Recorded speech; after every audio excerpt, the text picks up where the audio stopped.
into the penultimate corner, ready to start the race in earnest, having had a couple of formation laps. So just about to come round. Philip Moran leads them through. Is it going to be a clean start? He's got Connor Jupp alongside him, the very quick ex-junior racer, and it looks like a good clean start, and it's a terrific start for Connor Jupp, who's gone around the outside and he's got into the lead of the race already. John Stewart, I think, has gone into second place, and the pole position driver, Philip Moran, has dropped back to third position. Everybody cleanly and safely through the first couple of corners. And Philip Moran's gone, back to second place, so he snatches second place back already. And down to fourth position now has gone John Stewart. And Ollie Myers is the one that split them. Ollie Myers has come from the third row of the grid. You just heard from him if you're watching online. He's there in third place. Has had a terrific start to the race. So it's Connor Jupp, Philip Moran, Oliver Myers, the top three. Then distinctive, bright five as well. Just behind them from the grid. A good lead already. Leader Connor Jupp got himself 7 or 8 cart left. Philip is coming under. Myers, who wants to kick on, push. He climbed the championship table. It's so tightly packed. It's place in the championship. Not turn 5, running. The winner of the to third position there. In fifth position. Blunteran in amongst them as they. Joey comes off worst. Not gets through.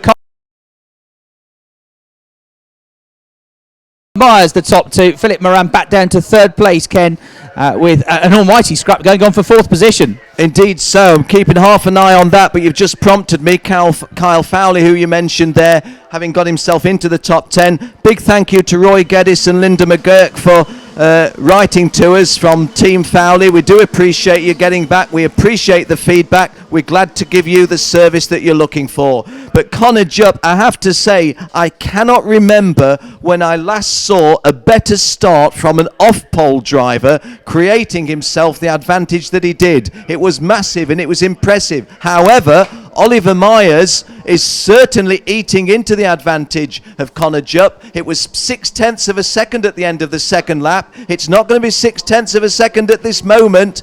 And Oliver Myers looking really, really impressive. Philip Moran, the pole sitter, in third place, but not getting any closer to Ollie Myers. And just a little quick aside to you, Chris, the commentator's curse, as we've called it from time to time, that interview with Ollie Myers that you cued in, it's inspired him, hasn't it? Because he's definitely chasing down the race leader. 0.6 of a second was the gap. 0.37 a second now. Oliver Myers 0.2 of a second quicker on the previous lap than the race leader, and he started this one in fine fettle as well. Through turn 4 they go, over the bridge, crossing back over the circuit, through the right-hander at turn 5, dropping downhill now, carrying tremendous speed down into the right-hand hairpin. And Oliver Myers, he's mega late on the brakes. He halves the gap under braking, and what's more impressive, he keeps the pace through the apex and out of the corner as well, lifting a left rear wheel where there under braking is the race leader Connor Jupp, who was on the pace, very quick indeed in the first round in Belgium.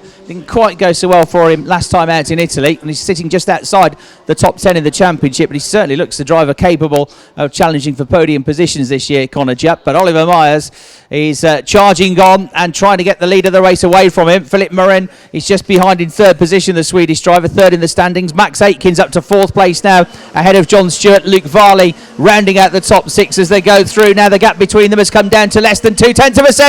Up the inside on the way into turn 3, Oliver Myers has gone through. Oliver Myers leads, great move that under the bridge. And in the uphill braking zone at turn 3, he squeezed through. Connor Jupp gave him just enough room, and Connor now goes back on the attack to try and get the lead back away from Oliver Myers. But Oliver knew he had to be late on the brakes there to keep Connor behind him, and that's exactly what he did. But Connor Jupp, he's all over the back of him now as they go into the middle section of the race, into sector 2, and it's all allowed, Ken, the third place Cardiff Moran, to close right up to them. I was just going to say that to you, Chris. It brings Philip Moran into this race of 3, the train of 3 for the lead, and I can throw in another factor. I've said many times, Chris and myself are not officials, but we can tell you that the start is under review. The start of that race is under review. And we'll continue to call the race, which is a cracking race with Ollie Myers' margin 0.15 of a second. But Connor Jupp getting closer back, and Connor Jupp bidding to retake the lead. I don't see if he has. Oh, and that really was 3 side by side at one moment. And all of a sudden, well, what can you say? It's a situation. Oh, and there's a lot of right arms being waved, aren't they?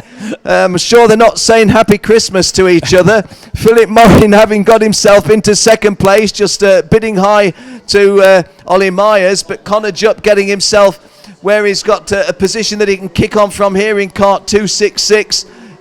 And indeed will need to kick on, because Philip Morin has been ignited by that little turn of events, and going down to turn 10, it's just a little bit out of our view with the naked eye, so relying on the screen, there's no move from that. But Oliver Myers, who worked so hard and so well to get himself into the lead, has found himself in third place as we start lap 7. John Stewart back up to fourth and flying. He's got ahead of Max Aitken, and he's starting to close in on the top 3. He's got 3 laps in which to catch and try and pass them. Max Aitken down to fourth place has now got Luke Varley breathing down his neck as they go over the bridge. Oliver Myers very quick at the start of this lap, and Philip Moran points forwards.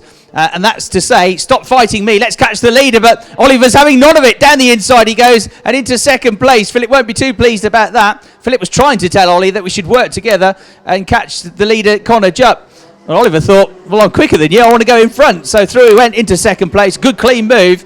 Aggressive but fair from Ollie Myers. And he's back to second place now. Connor Jupp hasn't really got away from them. He's still only about half a cart length clear. And look at the fourth place cart. The red colours of John Stewart. He's absolutely flying. And I reckon he's going to have the fastest lap on this race out of the 4 of them. And he's almost now a 4-way battle for the lead of the race with 2 to go, Ken. Just going to say exactly the same. There's only about 2-3 cart lengths between third and fourth. And behind them, it's a good dice. We quite rightly staying with the front running 3. And interrupt me if they do change, Chris, won't you? But behind John Stewart, Luke Varley running 5th, and yes, it's Max Aitken running 6th. Kyle Fowley 7th. A good dice between Luke Varley and Max Aitken. In fact, the green helmet of Max Aitken there was very much to the fore. Oh, Chris. Myers went for the lead and ran wide at the hip, and he's dropped to 4th place. Done himself no favours there, did he? And Philip Morin, who's not had, in my opinion, the best of racers, is leading with 7 3/4 laps of a 9-lap race gone.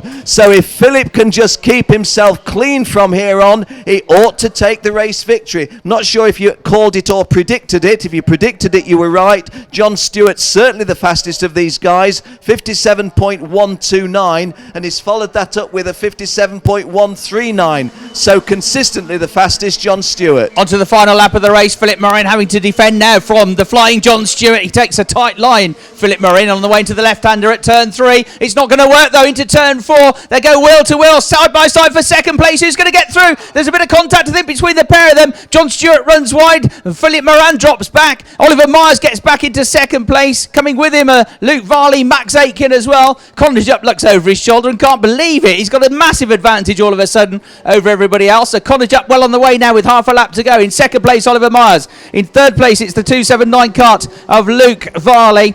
And then in 4th place has gone Philip Morin, but Max Aitken gives him a clatter all the way through turn 9 and onto the grass he goes. So there was contact between the pair of them, and Philip Morin drops back further still. He was trying to keep out of trouble. It felt like Philip Morin in the first few laps of the race, trying to do the sensible thing. He's ended up going backwards here. It's Connor Jupp that's going to take the checkered flag. Connor Jupp wins the race. Oliver Myers with a gritty performance through to second place.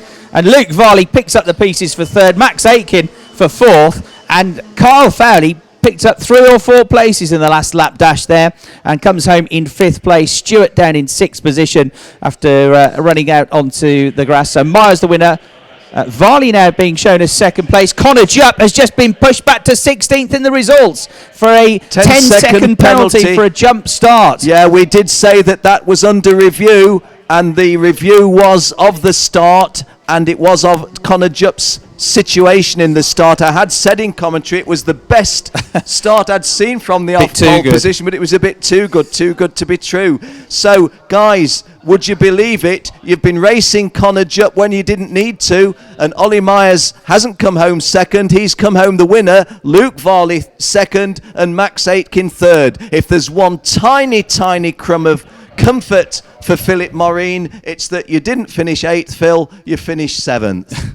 Yeah, so how about that? Oliver Myers wins the race. Taking the checkered flag was Connor Jupp, but then the news comes through just after the flag that he gets a 10-second penalty added to his time for a jump start, and Connor Jupp will have jubilation turning to massive frustration in a few seconds' time when he realises what's happened. So down in 16th place, that result puts him. 10 seconds doesn't sound like a lot, but with everybody so tightly packed, sends you from the front to the back.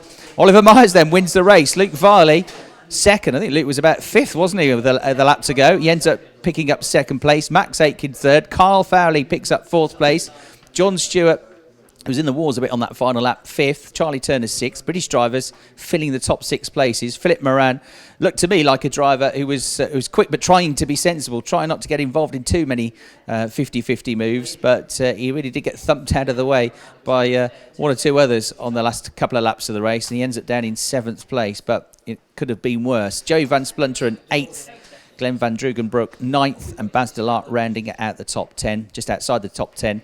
Pirimaji, Remberg, Kanda, Jess Batman, Al Rahawi, and Connor Jupp there 16th with that 10-second penalty included, just ahead of Luke Knott. So dramatic race, that really close, good scrapping, wasn't it? But felt almost like a final rather than a heat, didn't it, the way they were going at it, Ken? Well, it's one of those things that we've said before. We talk about it in commentary. You could be saying to guys, this is the long haul. Do the sensible thing. But if you're a racer with a racer's brain and there's guys wheel to wheel with you, what do? You've got to race them, haven't you? And of course, they didn't know that Connor Jupp was going to pick up 10 seconds penalty, so he was a guy that had got to be passed if you wanted to finish in front of him. And yep, the overall situation, while certainly unsatisfactory in the heart of Connor Jupp, I'm not saying unsatisfactory that it was an incorrect decision. We've got cameras that identify perfectly clearly, so obviously that would have been a situation where the penalty became self-evident. But what a race it was for the neutral spectator. And those of you viewing on RGMMC TV, if there are any of you that are totally neutral, I'm sure you enjoyed that one. Just going to say one last little thing from way down the grid. Jess Backman